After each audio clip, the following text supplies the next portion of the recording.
All right, so we're gonna make a slow start. Everyone, thanks for tuning in. As you log in, you're more than welcome to drop your name, let us know where you're viewing from. We'd be happy to see it. I'm Jake from Island Heritage Trust, and I'm here with Beth from Blue Hill Heritage Trust, and together we serve the greater Blue Hill Peninsula area. We are both nonprofits serving through access to land and nature preserves. Let's see. So today we have Nancy Olmstead with us presenting. She is a plant biologist of the Maine Natural Areas Program in the Maine Department of Agriculture, Conservation, and Forestry. She enjoys exploring the woods and the wetlands of Maine and working to remove damaging invasive plants. So we're going to talk a little bit about invasive plants today and how they overrun natural areas, elbowing out native plants and that serve the best habitat for the wildlife, the insects, the birds, and the mammals all together. So today we're just going to use two features. We're going to use the chat feature, which some of you are already using. And we're also going to use the raise your hand feature. So the chat feature is at the bottom center left of your screen. You can click that there. And then the raise your hand is bottom right on your screen. You can click that. So you're welcome to drop a question for Nancy at the chat throughout the presentation, but we'll save the question portion for the end, at which point we can do the raise your hand option and you can ask Nancy your questions yourself with your audio. And with that, I'm going to hand it over to Nancy and we'll get started. Great. Thank you, Jake and Beth, and thanks to Martha Bell for the invitation to speak with you today. As Jake said, I work for the Department of Agriculture, Conservation, and Forestry in the Maine Natural Areas Program. And mostly what my program does is provide information about rare plants and really high quality habitats in Maine so that folks like land trusts can make informed decisions about land conservation, and folks like town planning commissions can make informed decisions about development and other aspects of town planning. So my work is focused kind of on the other end of the spectrum, on the invasive plants that are harmful to those special habitats that we would like to protect and conserve.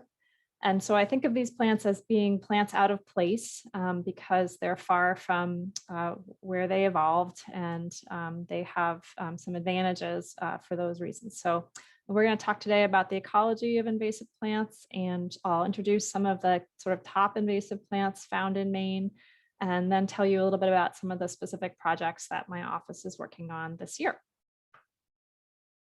So starting with the ecology of invasive plants, I like to start with the definition because it's helpful to get on the same page. So an invasive species is a non-native species whose introduction causes economic or environmental harm or harm to human health, and it can establish and spread in minimally managed habitats.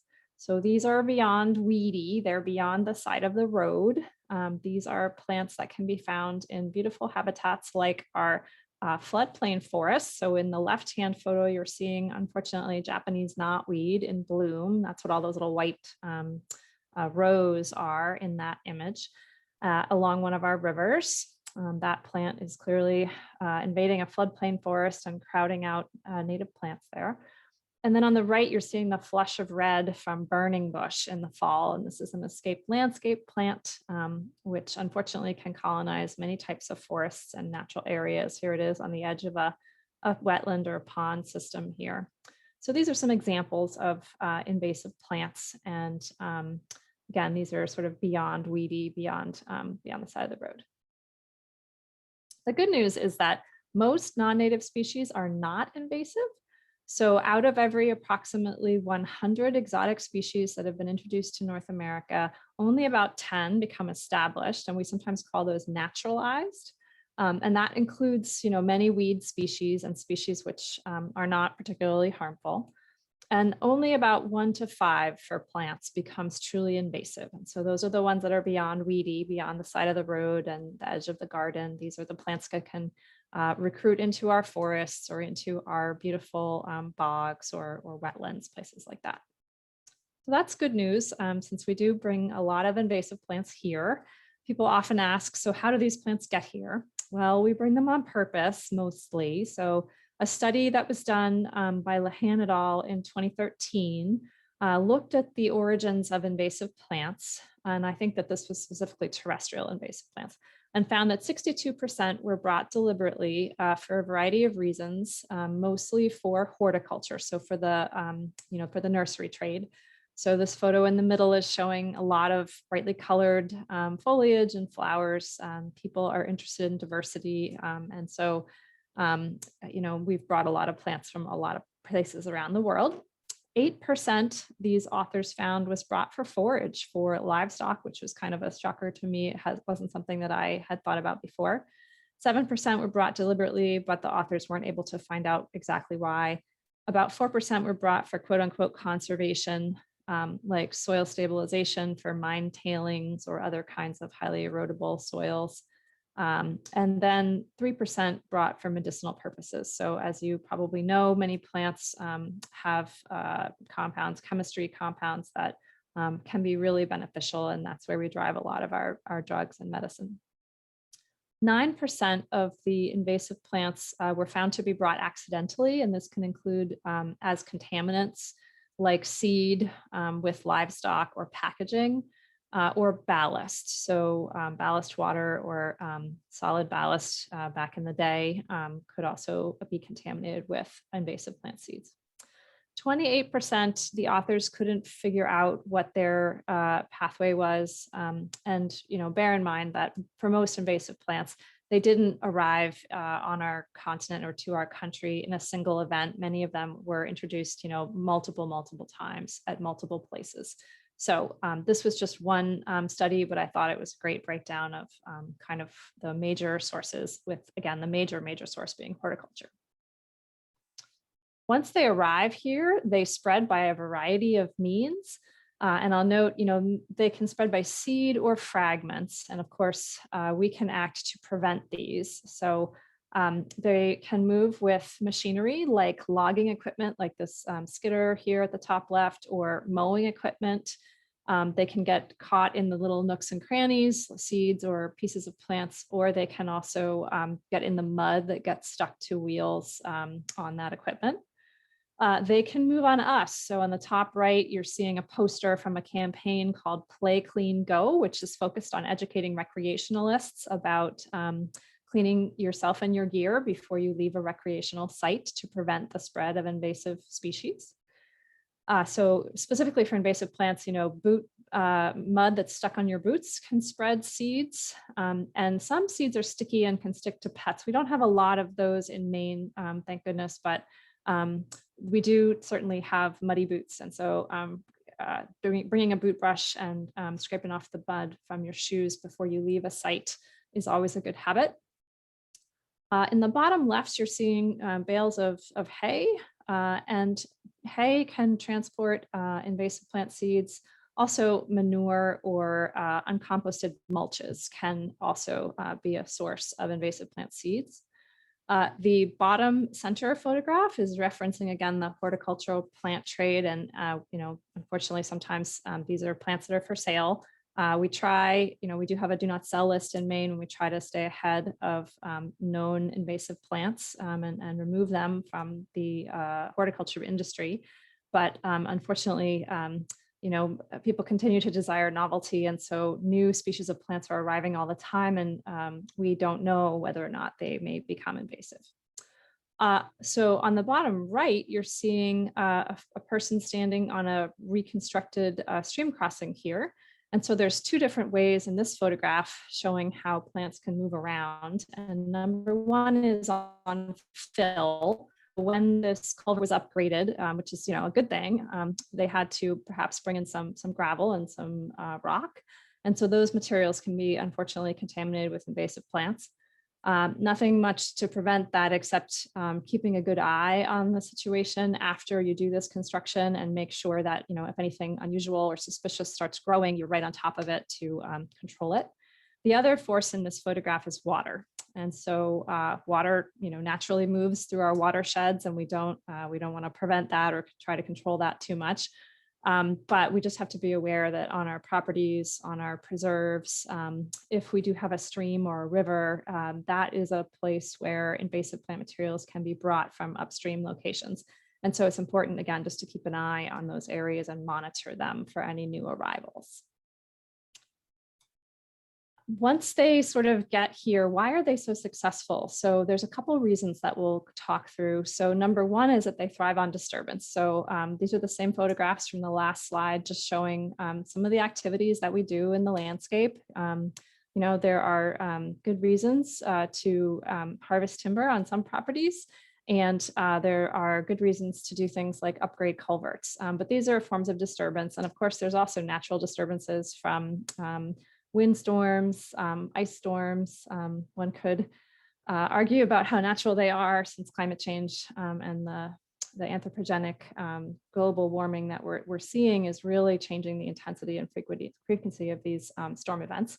But anyway, those events are also disturbances. And so invasive plants can take advantage of those as well and seed into those wind throw areas where there's more light and space available all of a sudden. Another reason why they're so successful is that they lack natural enemies here. And I think this is really important because a lot of native plants are very heavily browsed by deer. I'm laughing because I'm just seeing that I have this placeholder text in here for a photograph that I was waiting for. So I apologize for that. Or more importantly, probably, they don't get eaten by insects. And so I was looking for a photograph of a caterpillar because the larvae of moths and beetles and stuff like that eat a lot of plant tissues. Plants don't really want to be eaten. They defend their tissues. And so the plants that are native to Maine for thousands or tens of thousands of years in some cases have co-evolved with insects as natural enemies. And so the insects and plants are kind of in an evolutionary arms race, but the insects have been able to figure out through evolution how to consume many of these plant tissues with our native plants because they've been here for so long and they've had time to co-evolve. However, the invasive plants don't have their natural enemies because they're still back in Asia or Europe or Northern Africa, wherever the plants are from. So they don't get eaten in the same way that our native plants do.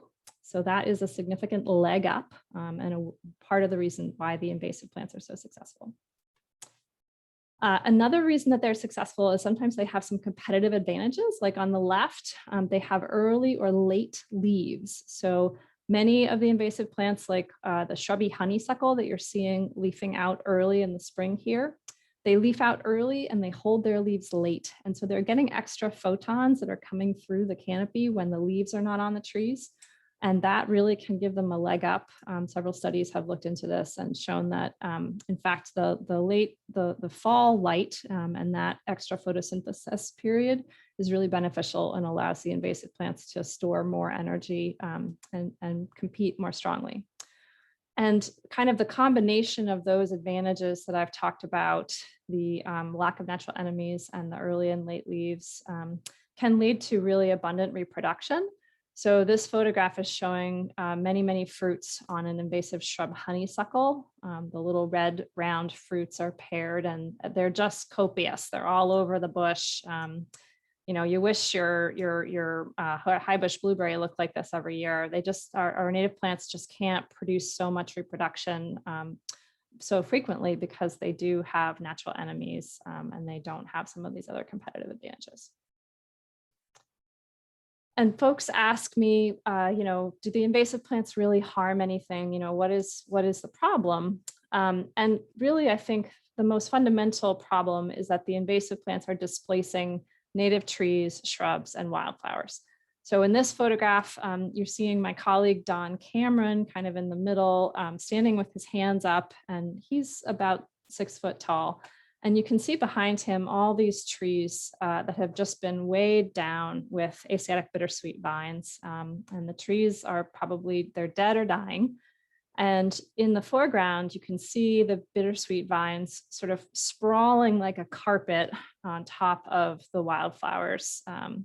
So this is a very obvious harm.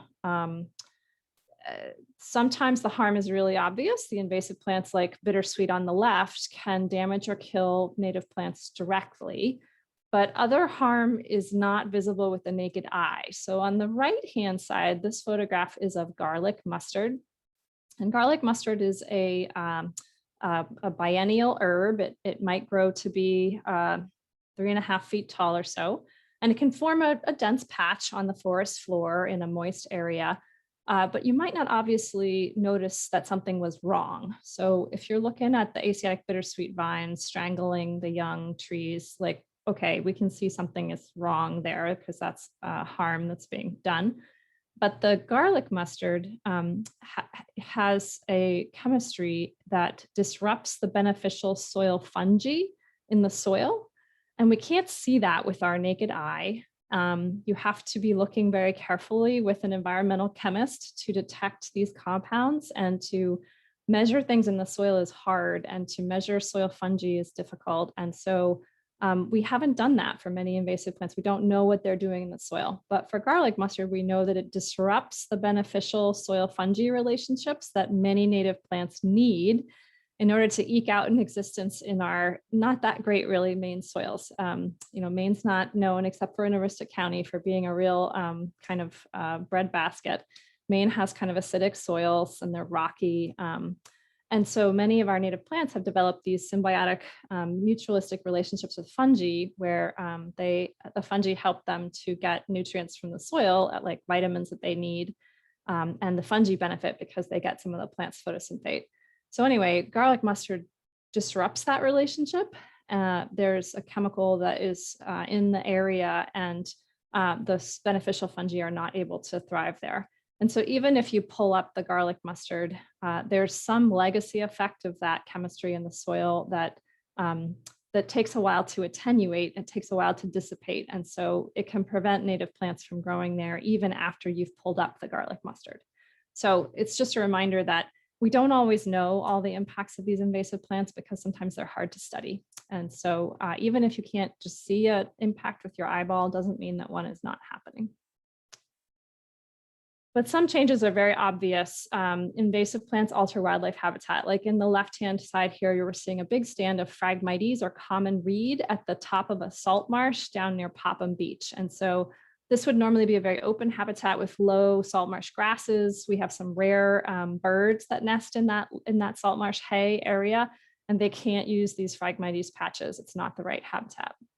On the right-hand side, you're seeing hardy kiwi in Rockland. This is just taking over the forest. This is another vine. Luckily, we don't have much of this in Maine, but clearly if you are an arboreal mammal like a tree squirrel, this does not look like normal forest habitat. It's just a structural change. The vines are climbing up the trees. They're making a carpet in the foreground. This is just fundamentally altered the habitat. And I don't have like a research study that quantifies that, but you can just see with your eyeball that it's really changed the structure of the habitat there. But I think, when we think about the problem of invasive plants, one of the most important things about invasive plants are that they harm the food webs that depend on native plants. And many of our insects, as I said before, have co-evolved with our native plants. And so they've figured out through evolutionary time how to eat them. And so they specialize because, if you have to evolve to figure out these, how to handle these compounds, you can't just eat everything in the landscape. You probably kind of specialized. Many of our moths and butterflies and other insects are specialized. And so like this Luna moth caterpillar is going to be feeding on only a handful of things in this area. And some of these insects, we think about pollinators and how important they are for human life, which is absolutely true, but they're also important for all the other life. And some of them, even if they're not important for human life, they're just amazing and interesting animals and beautiful in their own right.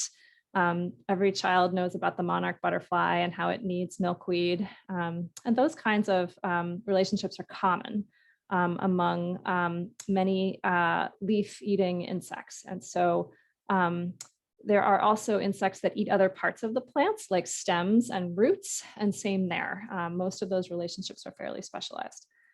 So when we have habitats being taken over by invasive plants, there's less space for native plants. And so we see concurrent declines in the diversity of insect species and the abundance of insect species in those habitats because there isn't food for them or there isn't habitat for them, because some of these insects also need parts of the plant to lay their eggs or to overwinter.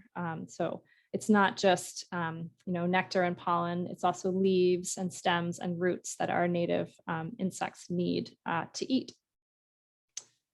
This is a little bit fuzzy, but this is a food web showing the importance of insects and how they are able to transform plant tissue, this green box on the left, plant tissue into fat and protein that then feeds many, many different kinds of organisms, from songbirds in the top right. Songbirds feed their young almost exclusively insects.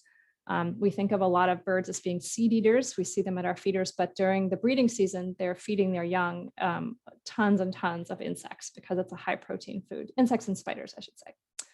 But insects are also important in the diet of small mammals. They're important in the diet of amphibians. They're important in the diet of omnivores like raccoons.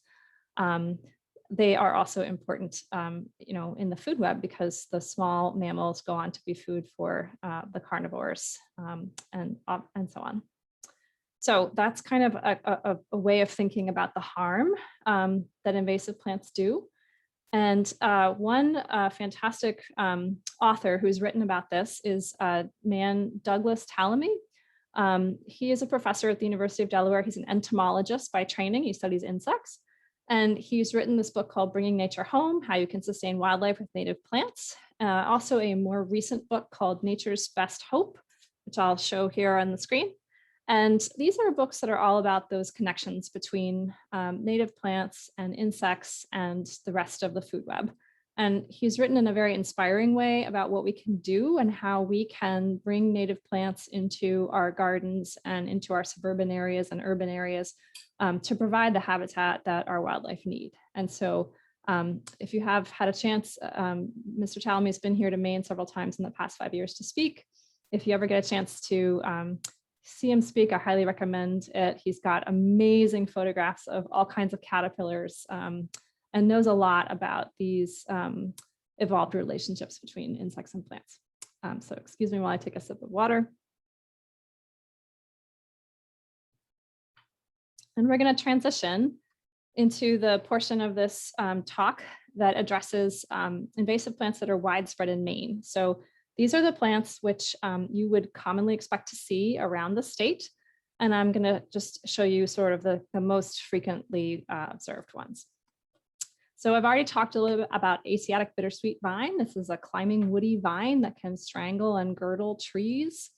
It has these beautiful fruits in the fall, and Martha Stewart taught everybody how to make bittersweet wreaths. And then unfortunately, the wreaths got tossed in the compost pile, and the next thing you knew, you have horrible Asiatic bittersweet taking over everything. So Asiatic bittersweet is unfortunately all around the state. The interesting thing about this plant is that there are separate male and female plants. Most plants have male and female parts in the same flower. Asiatic bittersweet has males and females on separate individuals. So you might have some vines that you never see fruit, and those could be the male vines. They do produce pollen, little flowers with pollen, but no fruits. So that's just kind of an interesting tidbit. Another invasive plant is autumn olive. This is a shrub. So when I say shrub, I mean a plant with multiple stems from the base, as opposed to something that grows with a single stem, more like a tree. And this has scales all over the leaves. They're brown and silver. And so you can kind of see on these photographs on the left photograph here, some of the silver scales and some of the brown scales on the underside. In flower, the flowers are four-parted and they're somewhat tubular. They have a red-orange fruit, which is edible, and apparently it's high in one of those beneficial things, I think lycopene or something like that. And you can, make jams and jellies out of it. I don't think that's why it was brought. I think it was brought because it's a nitrogen fixer, and so it can exist in very poor soils and some of those reclamation type sites. But in Maine, being a nitrogen fixer gives you a big advantage as a plant because our soils are naturally not that high in nitrogen and phosphorus. And so This plant can be a problem, particularly in like sandy habitats where it can have a leg up over native plants. This one is not particularly shade tolerant, so it's kind of an edge plant or an open plant. It can come into fields and along the edges of forests. Black swallowwort vine is a newer, but unfortunately already fairly widespread invasive plant in Maine. This is a perennial plant, but it dies back to the ground every year. So on the left, everything that you're seeing there, all those vines, that's a single year's growth, very aggressive. The leaves are opposite one another. So opposite is less common than alternate. Many plants in Maine have leaves that are alternate along the stem, but these are opposite. The name black comes from these little 5-parted flowers that are about maybe 1/3 of an inch in diameter, so very small flowers. And the leaves have kind of a leathery texture, and they're sort of long pointed, as you can see on the right-hand photograph. They are in the same family as milkweed, and the fruit is a milkweed-like pod that splits open when it's ripe, and there are little tiny seeds in there with those white hairs, and the seeds float and on the wind, and so they're wind dispersed. So that's how this plant moves around. In addition, if it's in a hay field, it can be dispersed in the hay. This is a fairly sun-loving species. It will grow in the shade, but not as vigorously. So it will grow in the open, and it will creep around into the edges of forests and certainly along trails and paths, those kinds of habitats. Next up, we have burning bush. I mentioned this one already, escaped ornamental planting, known for its brilliant fall color. This is also an opposite leaved one. The leaves have small teeth. The flowers are pretty inconspicuous on this species. And it's also called winged euonymus because of these corky wings along the twigs. So this is a real problem in forests because it's very shade tolerant. It can grow up in the understory and really cause a dense infestation. I've been trying to manage this one up at Barberry Mountain State Park and other places. Common buckthorn can grow as a shrub or a small tree. This is a plant that has sub-opposite branching or leaf arrangement. So mostly plants are opposite or alternate, but this one is sub-opposite. It's almost opposite, but not quite. And it's got teeth along the edges of the leaves, and the veins sort of remind me a little bit of a dogwood. They arc a little bit toward the midrib, and you can see the sort of black juicy fruit. If you take your pocket knife and you scrape away the bark of a larger individual or a larger stem, maybe 1 inch or more in diameter, you're going to see some orange underbark, which is a helpful identification character. So that's common buckthorn. This one is known to have a chemical compound that is a secondary metabolite, and it's harmful to amphibians. So it interferes with their metamorphosis from tadpole to frog. And so this is one that you definitely don't want. If you've got any vernal pools, you want to remove this from any areas of vernal pools. Common reed, I mentioned before, this is the very tall grass that can grow in salt marshes. So this is a plant that is abundant along the coast in certain places. It can also grow in freshwater wetlands and be a problem there, including here at the edge of a forested wetland up in the Northwoods. So a problem both along the coast and also further inland in certain areas. This plant can be very challenging to manage once it gets larger than about the size of a room. There are massive interventions in certain places. I know at the Scarborough Marsh, which is our largest salt marsh in Maine, they've done some pretty large scale interventions to try to suppress and contain this species. So this is a major threat in the salt marsh habitats. Glossy buckthorn is a plant that I really worry about in the woods. This is a shrub or a small tree. In the shade, it often grows as a small tree, as a single stem. In the open, it will grow in a more bushy form. This is a plant that will grow almost anywhere. It will grow in dense shade. It will grow under hemlocks. Mostly hemlock forests are blissfully free of invasive plants, but glossy buckthorn can get in there. It will grow in wet areas. I've been sort of calf deep in a beautiful fen and found lots of glossy buckthorn. So glossy buckthorn has alternate leaves. They have no teeth on the edges, so that's helpful for identification because many of the lookalikes have teeth on the leaf edges. The fruit of glossy buckthorn starts off green, turns to red, and later turns to black. But all three colors can be present on the same plant at the same time, which can sometimes be helpful for identification.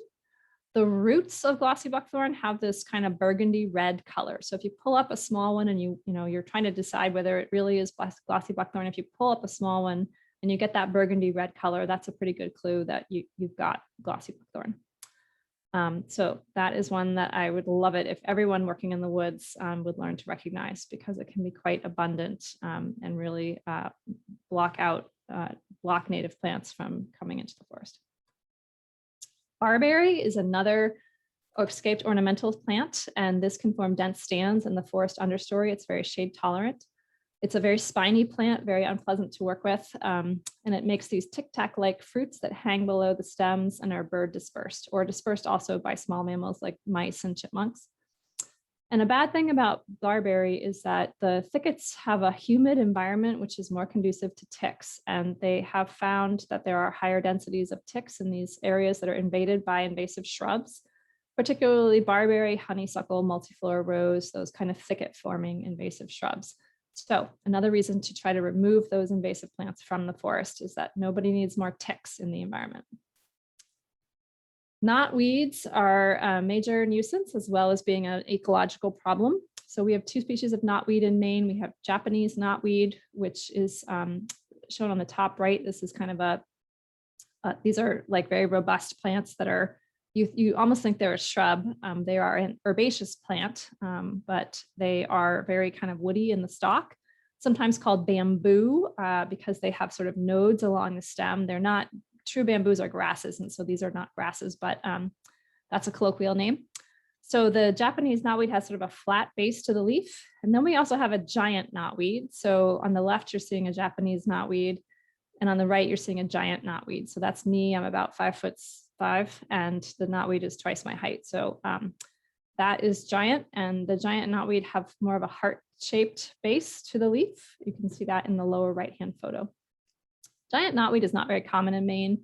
It's known from Aroostook County and several other areas. They do hybridize these two species, and so you can find a wide array of hybrids that have intermediate characters. So that is knotweed, or those are knotweeds. Multiflora Rose is another very thorny invasive plant. This plant was used as a grafting rootstock for many ornamental roses, and so unfortunately that's how it spread. If the graft material died, the stem was often more hardy and could survive and start growing on its own instead of just being sort of the graft root for the other rose. So you bought Rose A, and Rose A didn't do so great and it died, but all of a sudden you're like, I've got Rose B. Well, Rose B is multiflora. Multiflora has a 5-parted white flower. They're about 1 inch in diameter. They bloom in sort of mid to late June. And they have a very small rose hips. It's about 1/4 of an inch in diameter, or 1/3 of an inch, something on that scale. Multiflora rose is a sprawling plant with long canes. It can almost climb like a vine. I've seen multiflora 25 feet in the air. It's very distinctive when it's in bloom. Multiflora, meaning many flowers clustered at the tips of the canes. And a nice way to identify multiflora when it's not blooming is that it has a fringed petiole. So petiole is really just the base of the leaf stalk, and roses have compound leaves. So this is all one leaf, and it has multiple leaflets. And at the base of that compound leaf, you see this fringed leaf stalk. And that is distinctive for multiflora rose among our roses. None of our native roses have this comb-like fringe on the leaf stalk. So that's helpful for multiflora rose. Ornamental jewelry is another plant that used to be not yet widespread, but has unfortunately become more widespread in the past 7 or so years. This is an annual plant. It is a tall, fleshy herb related very closely to our native touch-me-not jewelry with the little orange yellow flowers. So jewelweeds have an exploding pod as their seed. And so if an animal or if a person brushes up against the ornamental jewelweed when the pods are ripe, they burst out and they sort of spread that way. They can also spread by the action of water because the ornamental jewelweed, like our native jewelweed, likes to grow in wet areas along streams and rivers.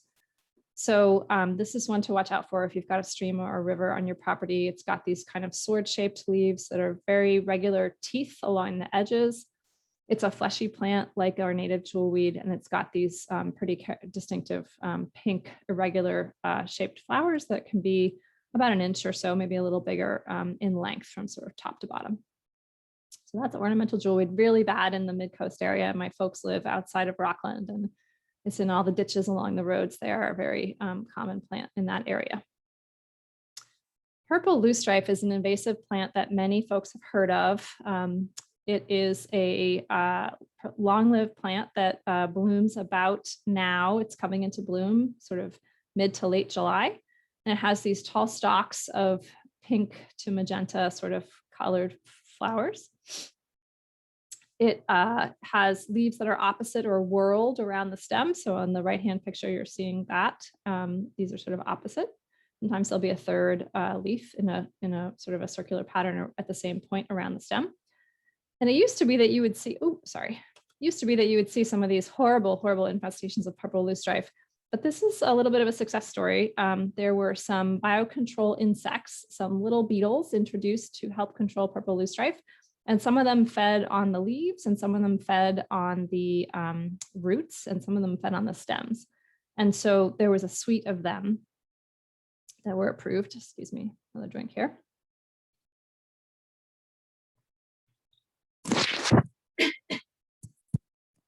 And now we don't really see these kind of extensive acres and acres of purple loosestrife. We might see a few here, a few there, but the beetles have really made an impact, and they've spread beyond the sites where they were introduced. So that has been a nice success story. And purple loosestrife is still in the landscape for sure, widespread in Maine, but not at these sort of horrific levels that it used to be. I do get emails from people who say, well, what do you mean it's not horrific? I've got a lot of plants, but we don't look out into our wetlands and see this just ocean of purple stems. Shabby honeysuckles are another invasive plant species that's a real problem in the forest because they're shade tolerant. These are shrubs that have opposite leaves. You can see that pattern here on the right-hand photograph, and you see again the paired red fruits. The flowers are earlier in the summer, sort of mid-June, and they're kind of leggy. They've got, they're irregular flowers. They have several petals that go up and down.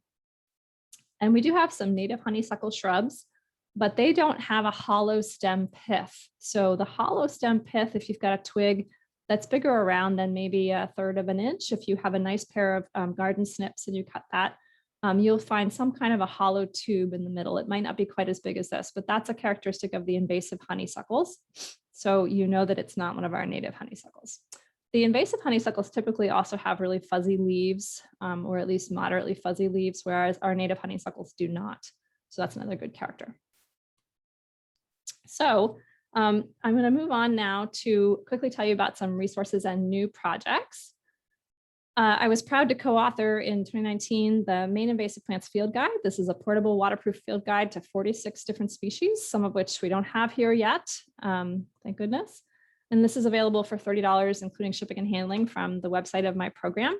There's also a lot of great websites that complement this. We've got our web gallery, we've got our advisory list, and then there's a great website called Go Botany. So if you're looking for many pictures of plants and information about the plants, Go Botany, which is a website of the Native Plant Trust, is a great resource. This is an example of the guide. Each species has a card that has 2 sides, and it tells you about the description of the plant, where it came from, how it reproduces, what habitats where it's found, similar species, and how to control it. So we tried to pack a lot of things into there with photographs to tell you about the plants. So I'm very glad that that's available now for folks in Maine. We also host an online mapping tool, which has an app. It's called iMap Invasives. So mostly it's a tool that you use through a web browser, but we do have a basic app that allows you to put a point location of an invasive plant. So this is a little handout that I have about the app. So if you are interested in this and you search for IMAP Invasives Maine, you'll find our website and you can learn more about it. It's free to get an account. It is an account-based tool, similar to iNaturalist or other tools where you make an account, but it's free. Our office does pay a fee to help support it, help support the developers and keep it alive and running strong and improving all the time, but it's free for users. We welcome your submissions of data, particularly on public land or on private land with consent. So data that are confirmed do become visible to the public. So we just ask that you ask permission if you're on landowner property or private landowner property. Unfortunately, we detected for the first time stiltgrass in Maine. This is an invasive plant last fall. So this is a very destructive grass. So this year I'm out at a couple sites working with the private landowners to address stiltgrass. So that's a new project that we have going on. Stiltgrass is a grass from Asia, and it has sort of slender leaves that taper to a point, and this distinctive midrib that's kind of silvery. You can see that on a couple of the leaves in the picture here, the silvery midrib. Grasses are hard. So I would say if you think you have something that looks like stiltgrass, do visit our website to check some characters. It's not in seed yet. This is kind of a late blooming species. Anyway, so I'm working on some stiltgrass control. Tree of Heaven is a tree that we don't have much of in Maine, but it's the preferred host for a very destructive insect pest, which we're hoping to keep out of Maine. And so my office is actively looking for Tree of Heaven. This is a big tree. It's an invasive plant in its own right, but again, it's the preferred host for a very destructive invasive insect.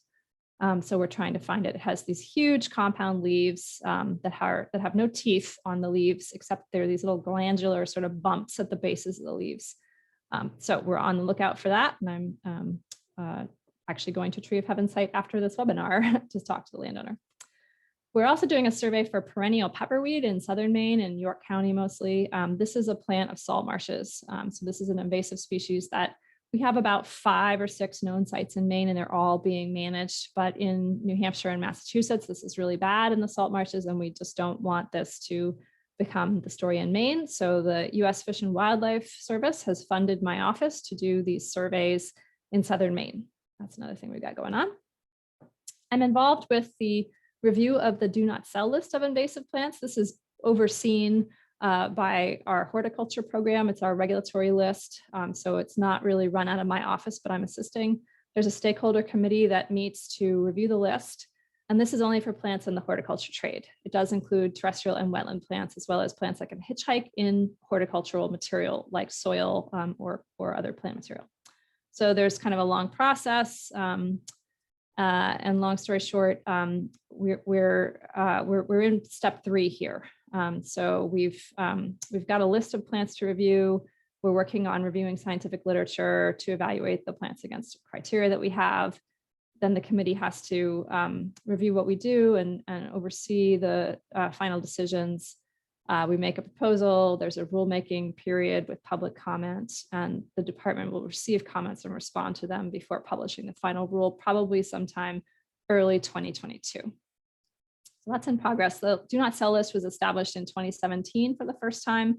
It currently has 33 species on it. We're hoping to get through about 80 reviews. So it's possible that the list could significantly increase in size. The Maine Forest Service has a new invasive plant management program that my office was a partner on. We held our first invasive plant academy for foresters and other natural resource professionals in May. The Forest Service is providing cost share for woodland owners to get invasive plant control plans written by a trained professional who has graduated from the academy. And then once a landowner gets a plan, they can submit their plan for a competitive funding, which will be next year. So that's exciting to have this program available to offer to forest landowners, woodland landowners. We have at least 10 acres of land and up to, I think the upper limit is like 1,000. No, I think it's actually 10,000 acres now. So many land trusts are also participating in this program.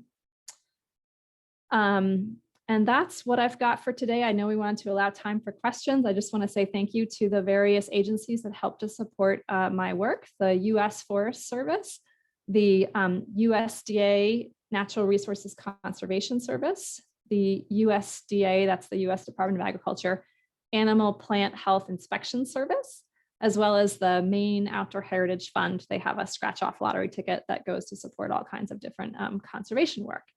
So this is my contact information. If you have specific questions that don't get answered today, I'll just say that I'm very busy during the field season. I'm out in the field a lot, so bear with me if we don't receive a response quickly. And with that, I'm gonna stop sharing my screen, I think. And Jake, you can help me out with questions. I see that there's been some activity in the chat. Yeah, absolutely. Thank you so much, Nancy. That was informative and like visually interactive as well. It was, your pictures were, I really appreciated the close-ups myself, because I'm very much a new naturalist. So plant identification is not my forte just yet, but I find that when there's a lot of detail in an image, it helps. So I thought that those visual aids were wonderful. We had a couple of questions. The first one I want to address, Becky had asked how we can view this video after, and this will be hosted on Blue Hill Heritage Trust's website and the Island Heritage Trust website as well, and it'll be hosted on one of our YouTube channels. And with Nancy's permission, we'll leave it up, but sometimes our hosts, for different reasons, ask us to only leave it up for a month or so. So Nancy, if that, if there's anything that needs to be taken down, you just let me know. The second was from Barbara, and she was curious about Valerian. Is Valerian considered invasive? It seems to be prolific everywhere in my area and is filling in her field. Yeah, thanks, Barbara. That's a good question. The short answer is not that I'm aware of, but if it's behaving in an invasive way in a natural area, that's where we'd be concerned. I mean, obviously a field is an open space, but it is a human managed environment. And so it's an area that's very disturbed. If the plants were getting into forests or wetlands, or we have a few kind of open natural plant communities in Maine, and in southern Maine, we have our sand plain grasslands, those kinds of habitats. That's where we would start to be concerned. I do see Valerian in bloom right now all along the roadsides. I think of it as sort of a weed of disturbed areas. Obviously, there are many plants that are invasive in an agricultural sense, and that is not my specialty. So I don't actually know whether someone, for example, from University of Maine Cooperative Extension would consider that invasive in an agricultural sense. That's kind of outside of my sort of bailiwick. So that's, I guess I'll stop there. Thanks, Nancy. We had a question from Marnie Crawl. And she was asking if you recommend, I'm going to say this wrong, but glyphosate? Glyphosate, yeah. Glyphosate as part of an eradication strategy? So I do use herbicides in my work from time to time. I also do a lot of mechanical control. So it really depends on the plant and the location, whether or not I would choose to use an herbicide. I do use glyphosate from time to time. There are situations where to sort of get an advance on the invasive plant infestation, it's useful to do a round of herbicide application, or perhaps two, and then sometimes we come in afterwards and do mechanical control, or vice versa. Maybe we do some mechanical control first and then we use an herbicide later to clean up. So it is a tool in the toolbox. We do use it. We also do a lot of mechanical control on my team. And Nancy, I want you to know that there's quite a bit of praise for you in the chat box, as you might be. Particularly Susan was thanking you, and she was saying that this is very informative for a first-time gardener. So that's wonderful. Glad to hear it. Becky was asking us about snakeroot and curious whether it's an invasive, and also mentioned as an alternative to glyphosate. Sorry, have you heard about using a biochar vinegar? Let me address the second part first. I don't know specifically about the biochar part, but I have heard about using like agricultural vinegar as an herbicide, basically. And what I understand is that works as a contact treatment. So in other words, vinegar and other quote unquote organic herbicides, they work on the tissue that they touch. So the vinegar, it is considered a contact herbicide, that it will top kill things, particularly like herbaceous weeds. I am not aware that there is any benefit to using that kind of an herbicide on a woody plant compared to cutting it. So, if you're going to use a vinegar or another contact herbicide on a woody plant, you're just basically removing the leaf tissue. It doesn't affect the woody portions. So, yeah, I know that those are used on annual weeds in crop land, and I could see that using them on sort of herbaceous weeds around the house would work. It would for invasive woody plants. I don't see that being a very useful strategy unless you're talking about something that's really, really small. And then the first part was about snake root. Snake root, yeah, and that is not a name that immediately calls up a plant. So let me just do a quick snake root. Here we go. I'm going to learn something. Oh, I forgot to put the T on it. Bear with me here. White snake root. Ageratina. The short answer is that I'm not that familiar with this plant, so I would need to do a little bit of homework, but it looks like it's at least some of the snake roots that are coming up for me are native plants. And so by definition, if a plant was here before European colonization, we consider it native and it's not invasive by definition. Now, there's plenty of plants like poison ivy or staghorn sumac or even milkweed, for hay farmers, that's a weed. And so those are all native plants, but they can be a nuisance plant if they're growing in the wrong place and you don't want them. So that's, I guess, what I would say. All right. Betsy was curious about your book and if the links offer eradication tips. Yeah, so the field guide does indeed have a section on how to control the plants. We did review a bunch of resources to try to condense and find the best information. The web gallery of invasive plants that's hosted on the website of my program provides more detail. So in the field guide, we have a very limited page space, so we had to really condense. But in the web gallery of invasive plants at the website of the Maine Natural Areas Program, we have links, we have the text from the field guide, but then we also have links to control videos and identification videos showing various techniques. So yes, is the short answer. The website does have a little bit more. The Go Botany website is not it doesn't really talk about control. So I would go first to the website of my office, the Maine Natural Areas Program, and look for the web gallery. Thanks, Nancy. Let's see. Oh, there was a mention of blue bottle plant. Does that ring a bell to you? No? No, it doesn't. I gotta, sometimes our common names can, sometimes I'm used to scientific names. Let's see, blue bottle plant. Cornflower, garden cornflower. Gentiana. Yeah, this is not one that I'm familiar with.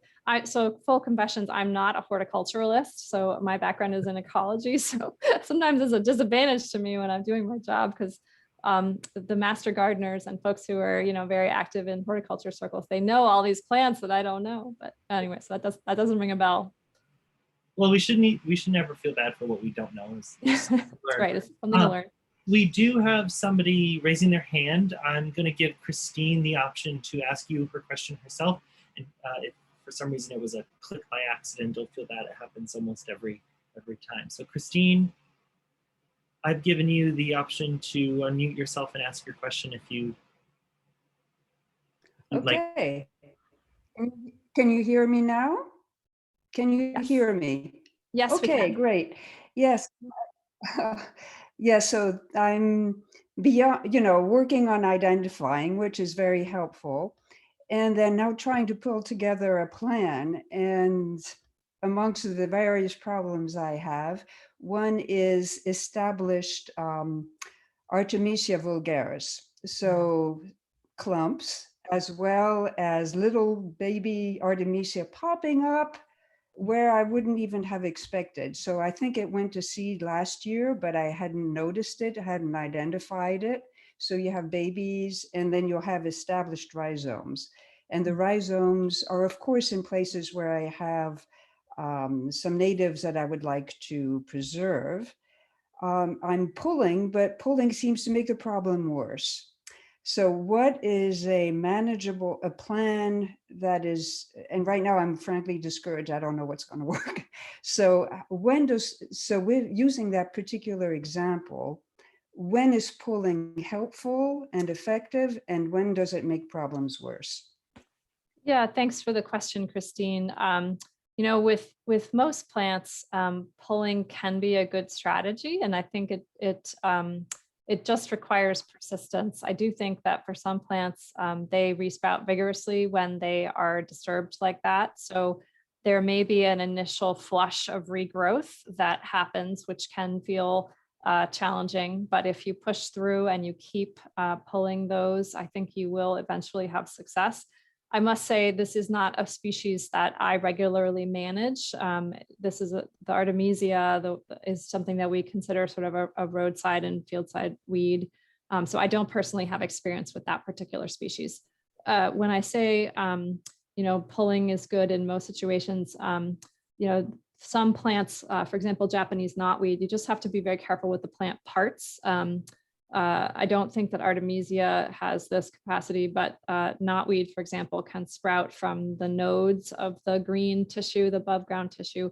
And so that's the only plant that I would really caution about disposal, just wanting to make sure that we don't, you know, you don't want to leave that lying stream side that where a rain event could cause it to wash down and restart somewhere else. The other thing about pulling is that if you are pulling at a time when there are seeds on the plants, you know, you want to try to either pull right into a bag or some other type of containment so that those seeds aren't out in the environment. I do think that there are times when even if something has already gone to seed, it makes sense to try to pull it. You just have to exercise more caution. You know, if you can pull it before it goes to seed in a given year, that's great. But if you can't, for some plants, even woody plants, you know, you can, or purple loosestrife, for example, you can sort of bend them over an open bag and cut the seed heads off and then proceed to pull the rest of the plant. So taking sort of a careful approach when they're already in seed. Yep. Thank you. Thanks, Nancy. And thank you, Christine. Let's see, we have one more hand raise. I think maybe we'll make time for that, and then we might have to wrap up after that. So I think, oh, we had one. Looks like it might, maybe we do. Oh, here we go, Susan. All right. Susan, I'm gonna give you the option to chat if you'd like. Thanks, Jacob. And thank you very much, Nancy, for a great presentation. So I'm the one that asked about the bottle plant, and I mistakenly said blue bottle plant because I was confusing it with blue bottle coffee. Sorry about that. I am a first-time gardener, and I am new to Maine. And the Gentiana Clausa, I chose that to put in my little small garden plot in front of my apartment building because it's really pretty, but the flowers don't open. They stay closed. That's why it's Gentiana Clausa. And I guess apparently it takes a bee or something to get in there to get out what it needs. Anyway, I thought it was really pretty, so I planted it. It's the only one that I had originally sent off from and gotten from a seedling from another state because I couldn't find it here, although I thought I had read somewhere that it was native to the region in general, the region being New England. Anyway, it's also the only plant that seems to have had insects chew its leaves. I'm wondering, based on comments you made earlier, if you think that could be precisely because I got it from a native plant grower in New Jersey instead of from Maine. Well, this is interesting, interesting question, Susan. So I did just look that up, and the Gentiana Clausa is a native plant in Maine. So it looks like it's native to the sort of southwestern portion of the state. Oh. And so, you know, it seems like this is a plant that would have natural enemies here, even if it was grown and maybe came from plant stock from New Jersey. One would expect that our insect community would recognize it and be able to consume it. So there's a case of native plant. Okay, thank you so much.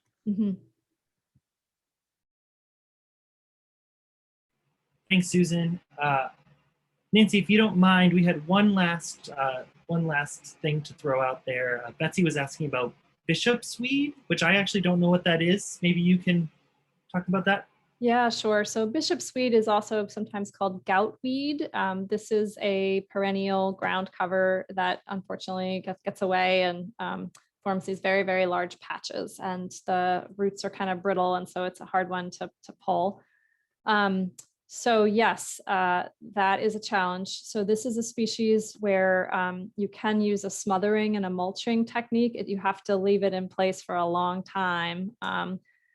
It also would be a good candidate for a systemic herbicide, like a glyphosate, if that's something that you're open to. I understand if not, but yeah, so a smothering, it depends on how big the patch is. Obviously, you don't necessarily want to be looking at a tarp and mulch on top for a long time if it's a very large patch, but I have heard of people having success with that method, especially for smaller patches.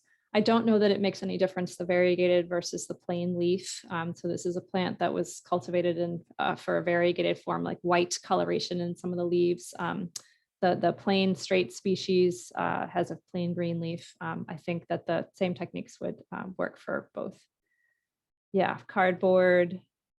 Someone has added that they've successfully smothered it over the course of the past few years with cardboard and then replaced a couple times a year. Yeah, so if you do some searching for organic sheet mulching methods, you'll find online tutorials about how to do some covering or mulching with various materials.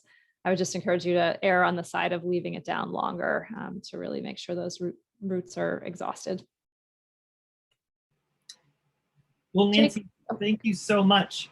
Oh, what were you going to say? Yeah, I was just, there's one question in the Q&A about Multiflora Rose, and I just wanted to say, I did point to some resources like our web gallery that has some techniques, and just be persistent with invasive plant work. You just gotta, really persevere and be persistent. I've got some sites that I manage for the state of Maine on state parks or lands, and I've been managing there for 7 years, and we're seeing results, but sometimes it takes a while. So you just have to roll up your sleeves and be diligent and persistent. They're just plants, and so they will yield to persistence. Well, thank you so much, Nancy.